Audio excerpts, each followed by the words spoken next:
딴 사람들 이거 왜 안 하는지 이해가 안 된다라고 말씀을 하시더라고요. 네가 말하는 것도 아니고 그 수많은 논문, 백테스트 이미 다 검증된 전략들인데 도대체 이거 왜 안 하는 거야 사람들이? 그 말을 하더라고요.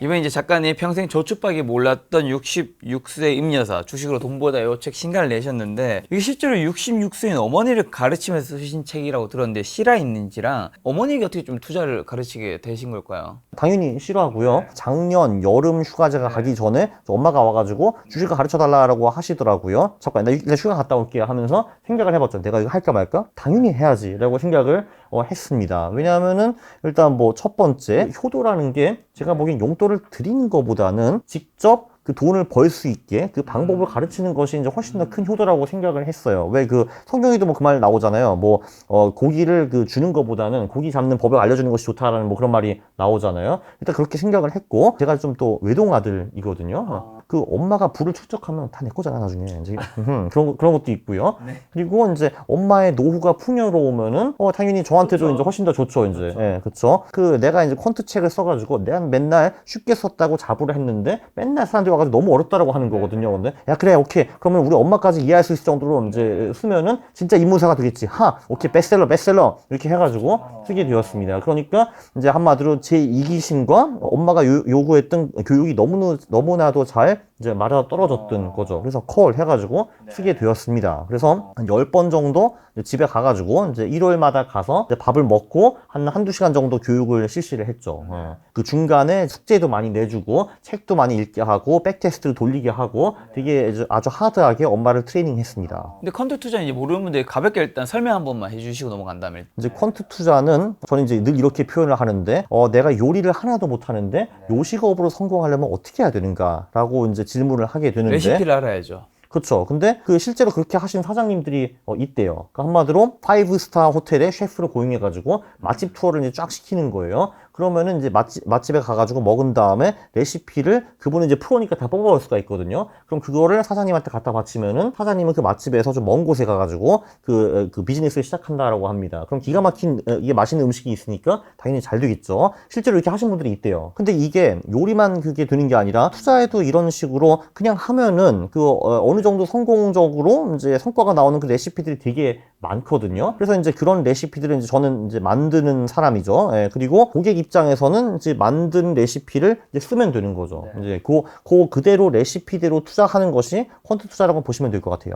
근데 퀀트 투자 어렵다는 편견도 있는데 초보자들 좀 퀀트 투자 잘 할 수 있을까요? 그러니까 그 당연히 어려운 კვant 투자도 있고 쉬운 쿼트 투자도 있습니다. 저도 그래서 엄마한테 좀 쉬운 것부터 시작해가지고 어려운 것까지 다 가르쳐 드렸죠. 그러니까 예를 들면 진짜 뭐 요리 같은 경우도 그냥 뭐 라면 만들 수도 있는 거고 진짜 뭐 5스타 호텔에 나오는 뭐 화려한 요리도 만들 수 있는 거잖아요. 이 정도는 엄마가 사용하면은 뭐 그럭저럭 만족할 만한 성과가 나올 수 있고 그리고 이 정도는 충분히 쉽다 하는 식으로 제가 이제 가르쳐 드렸죠. 책에 보니까 어머님이 이제 그 퀀트 프로그램을 퀀터스 퀀트 프로그램 이거 활용하셨다고 하던데 요거는 어떻게 활용하는 거죠? 뭐 여기 이제 한번 이제 보시면은 뭐 엄마 전략 하나 뭐 만들어 봐야겠다 그냥 엄마 전략 해가지고 프로그램이 이제 하는 게 이제 뭐냐 하면은 우리가 투자에서 이제 활용할 지표들이 몇 개가 있는데 그 지표들을 몇 개 섞으면은 이제 투자 전략을 만들 수 있어요. 그럼 이제 그 전략들이 과거에 어느 정도 성과를 냈는가 이제 그거를 이제 그 시뮬레이션 돌려볼 수가 있고 그럼 이 전략이 괜찮아 보이네. 그러면은 여기에 맞는 종목은 무엇인가 그것도 뽑아낼 수가 있는 거죠. 이제 엄마가 만든 전략은 예를 들면 이런 전략이에요. 자, 예를 들면 한국에서 여기 일단 필터를 다 넣었어요. 이게 뭐냐 하면은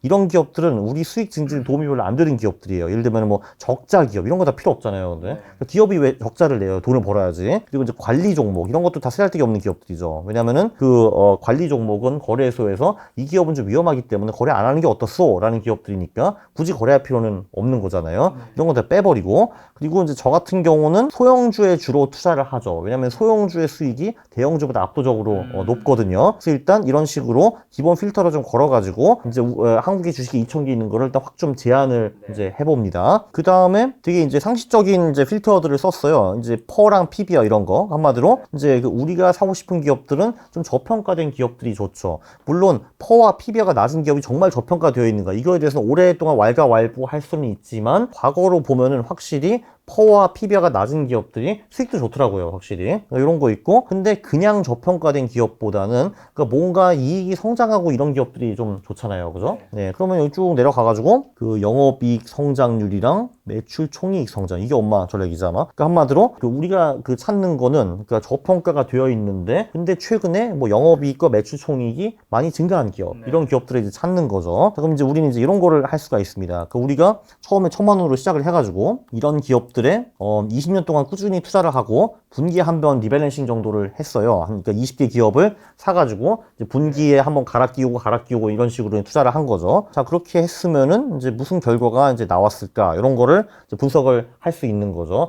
그래서 실제로 이제 엄마가 그러니까 이런 식으로 이제 수십 개의 전략을 돌려봤어요. 참고로 제가 이제 내일 독일에 가는데 엄마한테 숙제를 내고 왔습니다. 몇십 개 돌려라고 이제 갔죠. 그래서 이제 이 전략 같은 경우는 엄마가 실제로 지금 활용하는 전략인데, 얘 같은 경우는 이제 연봉이 수익이 한 47% 이제 정도 나왔죠. 이제 최근 20년 동안에. 그래서 이제 총 수익이 24만 6천%, 그죠? 한 2,460배 정도 되는 거죠. 이런 거를 하고 계시고, 근데 물론 이 전략이 따박따박 매년 47%를 가져다 주는 전략은 당연히 이제 아니고요. 예, 쭉 보면은 최근 3년, 5년, 10년 동안에도 뭐 연봉리 수익이 뭐 29%, 19%, 27% 양호했다라는 걸 이제 볼 수가 있어요. 근데 이제 보면은 이제 안 먹히는 구간이 나오죠. 예를 들면 2008년에 이제 좀 망했고, 예, 그리고 2017년에도 좀 망했고요. 22년에는 뭐 망했다고 볼 수는 없지만 뭐 수익이 대단히 좋지는 않았습니다. 예, 그리고 보면은 이제 반토막 나는 구간도 한번 나오고, 뭐 그리고 코로나 때도 좀 별로 안 좋았고, 이렇게 20% 이상 깨지는 구간도 있어요. 그래서 어쨌든 이런 식으로 이제 시뮬레이션을 돌려보면은 내가 생각하기에는 퍼와 PBR가 낮은 기업과 이제 영업이익과 매출 총이익이 성장하는 기업이 좋을 것 같은데 실제로 좋았냐? 라는 거를 분석을 해볼 수가 있는 거죠.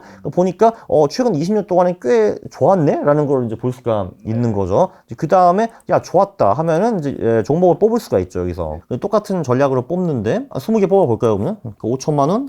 20개요? 네. 그러면 이제 포트 추출을 딱 들어가면은 이제 그럼 뭐 이제 이런 기업들이 나옵니다. 여기서 재밌는 건 뭐냐면은 한 번도 들어보지 못한 그 소위 듣보잡 기업들이 나오게 되죠, 그죠? 그러니까 이게 이제 보면은 딱 이 종목만 뽑아봐도 왜 사람들이 퀀트를 꺼려하는지 알 수가 있어요. 다 이상한 듣보잡 소형주들 있잖아요, 이게 보면은.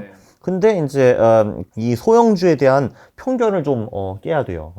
그러니까 팩트는 이 소형주들이 대형주보다 수익이 압도적으로 높다라는 거예요. 소형주는 망할 가능성이 높다고 많은 분들이 생각하시고 실제로 코스닥이 코스피보다 위험한 종목들이 많긴 하잖아요. 그렇죠. 예, 그거는 이제 맞는 말씀이시고요. 그래서 실제로 많은 소형주들이 망하기도 합니다. 근데 바로 이제 그것 때문에 우리가 이런 거를 걸러버린 거죠. 이게 보면은 적자 기업이랑 관리 종목을 제거를 했어요. 그리고 여기서 조금 더 무서우면은 이런 걸 또 추가로 넣을 수가 있어요. 예를 들면 부채 비율이 뭐 예를 들면은 여기 150% 미만이다, 뭐 이런 거. 기업이라는 게 뭐 아무리 소형 그 기업이라 하더라도 부채가 별로 없고 흑자면은 망할 수 없어요, 기본적으로. 그게 정말 구멍가게라 하더라도 망할 수 없는 겁니다. 사실 되게 안타까운 거는 사람들이 이제 소위 테마형 소형주의 투자를 이제 무지성으로 하는데 그 딱 재무제표 한번 보면 어씨 뭐야 이거 적자밖에 없잖아. 이게 뭐지, 무슨 기업이지? 이게 한눈에 보이는데 그것도 안 보시고 투자하는 분들이 굉장히 많아요. 근데 당연히 이 소프트웨어는 그 정도를 걸러주죠. 한마디로 적자 기업 걸러주고 부채 비율이 많은 기업을 걸러줄 수가 있기 때문에 이런 걸로 소형주 중에서 이상한 기업들의 90% 정도는 필터링이 가능합니다.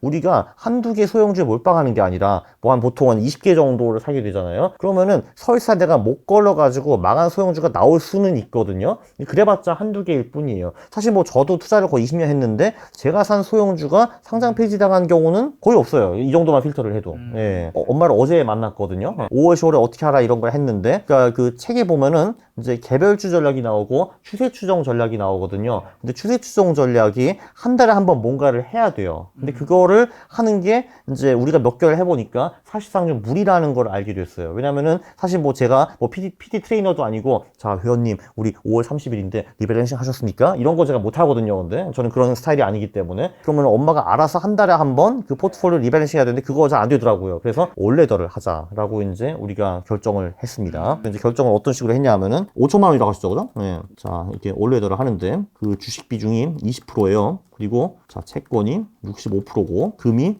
15%였어요. 그럼 왜 주식 비중이 이렇게 낮으냐? 5월, 10월이니까. 채권 비중이 그만큼 좀 높아졌고요. 이제 한국 10%, 미국 10% 이렇게 했고요. 요 10%를 이 전략으로 깔았어요. 그러니까 요 종목들을 가지고 요 한국 주식을 채운 거죠, 이렇게. 네. 그죠? 네, 그리고 미국 주식은 ETF, 그리고 여기서도, 자, 요것도 이제 그 한국 채권, 그러니까 32.5죠, 그죠? 그리고 미국 채권 32.5% 이렇게 이제 채웠습니다. 이렇게 하고요. 그리고 이거는 이제 개별주, 이거는 ETF, 그리고 요거는 ETF 이렇게 이제 채웠습니다. 네, 그리고 그래서 이런 식으로 이제 넣은 거죠. 요게 이제 비중이거든요. 이걸로 이제 하라고 했습니다. 네. 그리고 그 추세 추정 전략은 이제 퀀터스가 조만간 자동 매매가 도입하기 때문에 그때 다시 부활시키기로 했습니다. 네. 왜냐면 이제 아무래도 수동으로 한 달에 한 번 리밸런싱하고 거래하는 게 너무 번거로워서 좀 힘들더라고요. 자, 그럼 여기서 이제 주식의 20%, 채권의 65%, 금의 이제 15%잖아요. 네.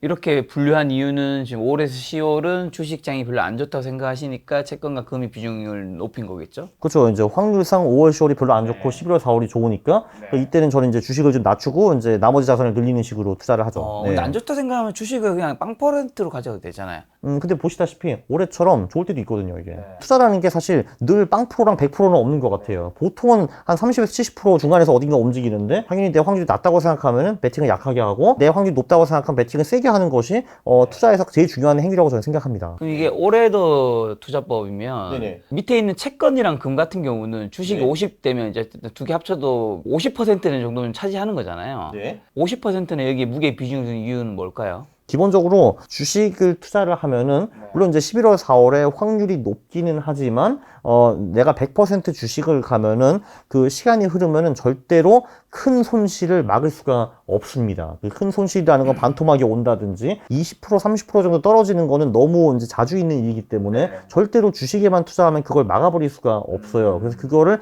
밸런싱 하기 위해서는 채권과 금과 달러의 그 도움이 필요합니다. 그걸 드디어 엄마가 그 말 하더라고요. 아, 그거 자산 배분을 딱 들어보니까 이게 네가 친구가 한 놈만 있으면은 걔가 배신 때리면은 너는 망하는 거잖아. 근데 친구가 5명 있잖아. 근데 한 명이 배신 때리면은 그러면 이제 그래도 타격이 좀 적겠다라고 하는데 딱 이제 그 말입니다. 이 주식이라는 친구가 배신을 자주 때리기 때문에 걔만 믿고 가면은 이제 박살이 날 수가 있는 거죠. 예. 아, 난 그래도 그 안 망할 그 친구를 선택할 수 있어요. 나를 안 속일 친구를 선택할 수 있는데 그게 가능하다면 사기당한 사람이 왜 이렇게 많아요, 그죠? 사실은. 그래서 이제 한마디로 이 친구들이 몇 개 같이 데려가는 거죠. 이런 식으로 채권, 금, 달러 이런 친구들. 근데 달러는 없지 않나요? 아, 있죠. 여기 보면은 그 미국 주식과 미국 채권이 있는 거잖아요, 여기 근데. 그러니까 이걸로 자연스럽게 달러화에 노출이 되어 있는 거죠. 네. 한국 주식은 원화로 투자를 하는 거고 미국 주식과 미국 채권은 당연히 달러에 엑스포저가 들어가 있죠. 얘네들이 해칭이 안 돼 있거든요. 그래서 예를 들면 진짜 원화가 폭락한다. 그리고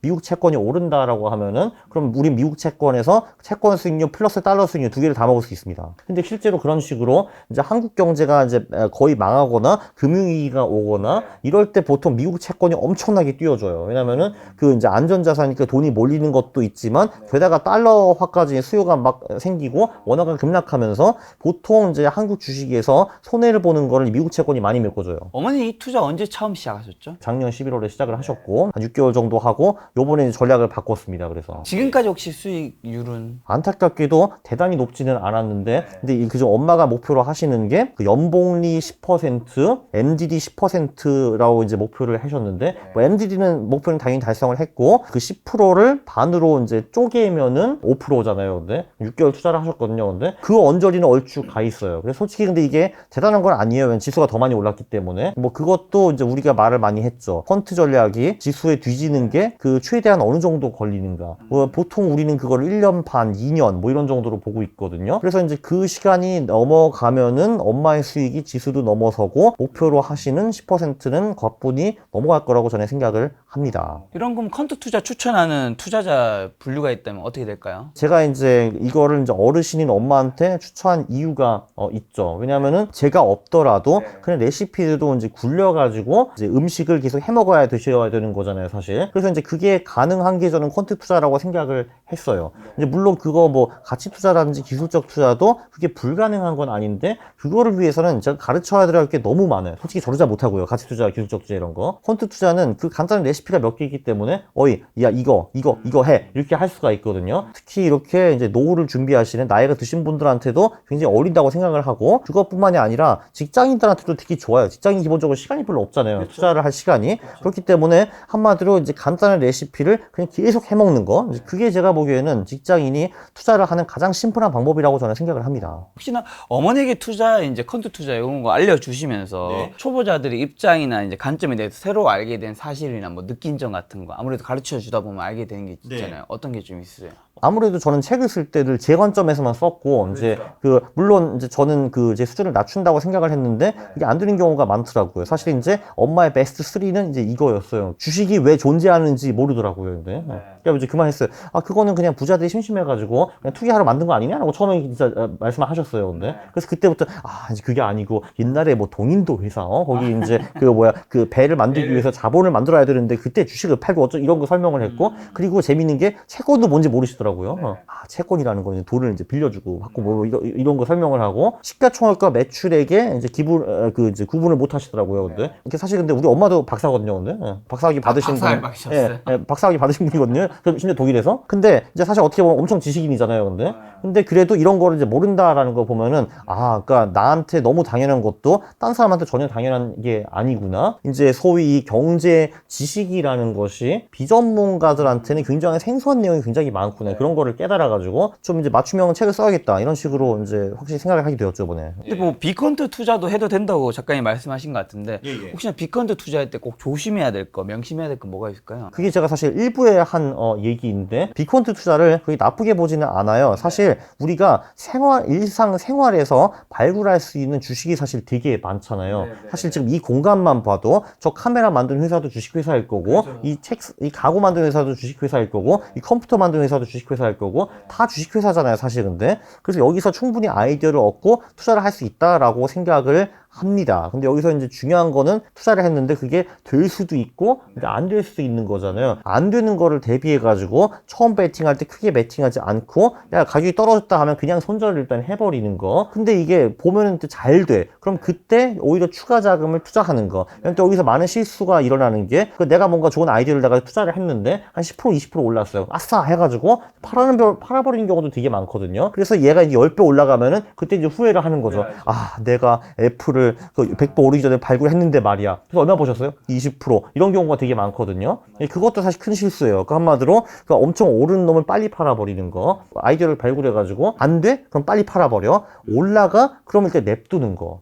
요런 게 중요한 것 같아요. 개별주 투자를 할 때. 올라갈 때 안 파는 게 되게 중요한데 사람이 원래 손실은 마이너스 10% 가면 본전 만들고 싶은 게 20% 막 견디가 하는데 10%만 올라가도 사람이 수익을 확정하고 싶으니까 20% 올라가면 막 팔아버리잖아요. 그러면서 이제 100%, 200%, 10백을 못 보는 건데, 어떤 경우는 좀 올랐을 때도 안 팔고 좀 놔둬야 될까요?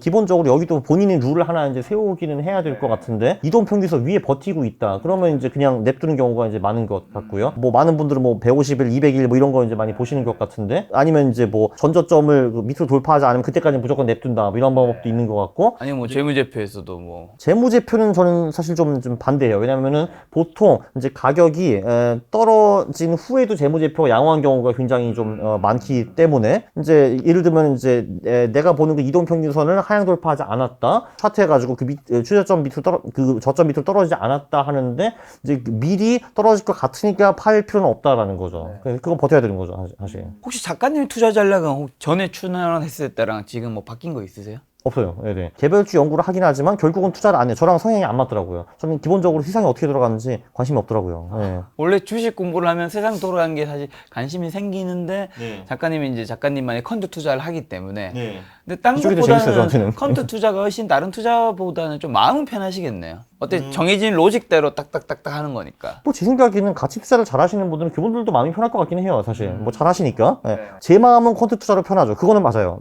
저는 이제 뭐 가치 투자나 이제 데이 트레이딩을 해가지고 제 마음이 엄청 편해질 것 같진 않아요. 잘 못하니까. 자, 그럼 어머니를 비롯해 펀드 투자 처음 시작하는 분들에게 투자 좋은 한마디 주신다면? 우리가 나이가 들면 들수록 그 제일 중요한 게 건강이고 두 번째로 중요한 게 투자인 것 같습니다. 왜냐면 여러분이 지금 어디서 돈을 벌고 계시든 50대, 60대 되면 그게 다 끝나거든요. 그러면은 그 후에 또 3, 40년 동안 먹고 살아야 됩니다. 그것도 내 자산을 가지고 이제 그거를 잘해야 되는데 그거를 투자 지식으로 할 수밖에 이제 없는 거잖아요. 근데 그 투자 지식 중에 그나마 가장 심플하게 취득할 수 있는 방법이 제가 보기에는 퀀트 투자인 것 같아요. 그래서 할 수 있다 퀀트 투자. 자, 작가님 이제 퀀트 투자 하시면서 또 유튜브도 하시면서 네. 다양한 이제 투자 유튜버라든가 아니면 투자 고수분들 예. 많이 만나고 계시잖아요. 네, 뭐 혹시 그렇더라고요.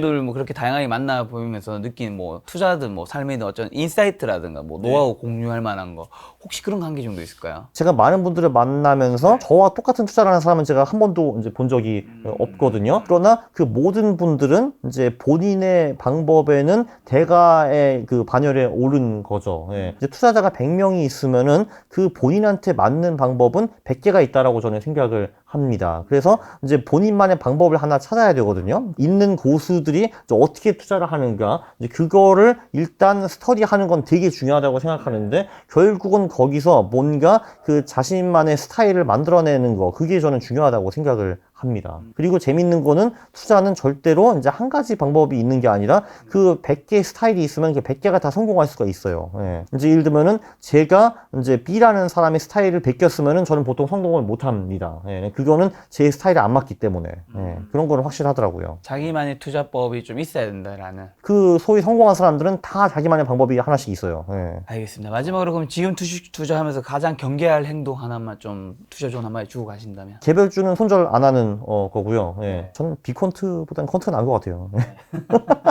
근데 그렇게 뭐 퀀트가 낮다고 말씀하시는데 네. 왜 그렇게 많은 사람들은 퀀트를 시작 안 할까요? 어떤 아, 그런 거 때문이지 않을까요? 퀀트에서 나오는 것보다 네. 내가 찾아서 내가 어쨌든 뭐 듣건 공부하든 거기서 나오는 종목이 그래도 더 잘 될 것이라는 진짜 실력일 수도 있고 헛된 믿음일 수도 있고요. 그쵸. 일단 그 과잉 확신이 좀 큰 것 같고요. 예. 내가 뭔가 스터디하면 그거보다는 더 잘할 수 있을 것 같다라는 이제 근거 없는 믿음이 있는 것 같고, 이런 대부분 투자자들은 그거 못 하거든요. 이제. 그게 있고, 그리고 일단 그 퀀트가 쉽기는 한데, 그래도 어느 정도의 공부는 필요하거든요. 근데 그 정도의 공부도 하고 싶으시지 않으신 분들이 굉장히 많은 것 같아요. 왜냐면 사실 더 쉬운 거, 그냥 옆집 사람이 말했어. 그냥 카카오 사자, 또는 뭐 그냥 삼성전자 사자. 이게 사실 더 쉽잖아요. 왜냐면은 퀀트 투자는 뭐 사실 뭐 제가 보기에는 책 한두 권이면은 충분하긴 한데 일단 그 한두 권을 읽어야 되잖아요. 근데 이제 거기서 허들이 일단 있는 것 같아요. 어머님 컨트 투자하고 난 다음에 좀 투자가 어떻다고 말씀하세요? 그 말을 하시더라고. 야, 딴 사람들 이거 왜 안 하는지 이해가 안 된다라고 말씀을 하시더라고요. 왜요? 네가 말하는 것도 아니고 그 수많은 논문, 백테스트, 이미 다 검증된 전략들인데 도대체 이거 왜 안 하는 거야 사람들이? 이제 그 말을 하더라고요. 아, 역시 그 어머님이 박사학위를 또 받으셨기 때문에 네. 원래 그리고- 석박에서는 이 또 논문이 되게 중요하잖아요. 예, 그리고 이제 그 10번 이제 가르치고 나니까 그 말을 하더라고. 이게 다야? 라고. 예. 그 한마디로, 그러니까 이제 본인도 이제 배우시기 전에 되게 빡세다고 생각하셨는데 가르치고 끝나니까 뭐야 이게 다였어? 뭐 그러더라고요. 그러니까 오히려 실망하시더라고요. 그러니까 예, 이렇게 뭐 엄청나게 큰 재능이나 지능이 들어갈 게 없다라는 거를 판단하시고 혹시 어머님 박사학위는 뭘 받으셨어요? 교육학이요. 교육학. 예, 책에는 철학 박사라고 나오는데 이제 그 교육학 쪽으로 전공하셨어요. 예. 어쨌든 많은 분들이 이제 투자 어렵다 생각하시는 분들은 평생 저축밖에 몰랐던 66세 임여사 주식 돈 벌다 이 책을 좀 활용한다면 조금 더 편한 투자 그리고 좀 더 지키는 투자라고 할까요? 예, 그리고 어차피 이제 투자는요, 그 선택이 아니라 무조건 생존이에요. 예. 그거 아니면은 뭐 어떻게 할 수가 없기 때문에 무조건 배워야 되거든요. 이 책 좋아, 이 책. 알겠습니다. 작가님과는 또 독일 갔다 온 이후에 또 한번 시간을 마련하도록 하겠습니다. 오늘 만남의 손님은 강한구 작가님이었습니다. 지금까지 여러분 소중한 시간 함께 해주셔서 정말 감사합니다. 오늘도 김 작가였습니다. 고생 많으셨습니다. 감사합니다.